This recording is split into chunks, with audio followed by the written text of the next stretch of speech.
আমাদের সমাজে নারীর মূল্যায়ন। আমাদের সমাজে নারী হলো মা, বোন, স্ত্রী, কন্যা, নানান পরিচয়ে তার অবস্থান। কিন্তু বাস্তবে নারী কতটা মূল্যায়িত হচ্ছে? সমাজে কি তাকে যথার্থ সম্মান দিচ্ছে, নাকি শুধু কথার ফুলঝুরি? অতীতের গৌরব। ইতিহাস দেখা যায় নারী ছিল জ্ঞানী, শক্তিশালী ও সম্মানিত। বঙ্গমাতা রানী ভিক্টোরিয়া কিংবা বেগম রোকেয়া, তারা নারীর মর্যাদার প্রতিষ্ঠার প্রতীকিত। সনাতন ধর্মে দুর্গা, লক্ষ্মী, সরস্বতী রূপে নারীকে দেবীর আসনে বসানো হয়েছে। বর্তমান চিত্র, অনেক নারী আজ উচ্চশিক্ষিত, কর্মজীবী, উদ্যোক্তা। কিন্তু এখন নারীরা পাচ্ছে না সমান সুযোগ।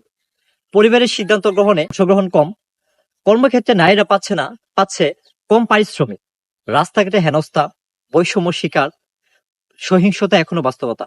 সমাজের দ্বিচারিতা, মেয়ের জন্মে কেউ কেউ মুখ বার করে, কিন্তু একই মেয়েকে মা হওয়ার পর জননী রূপে পূজা করা হয়।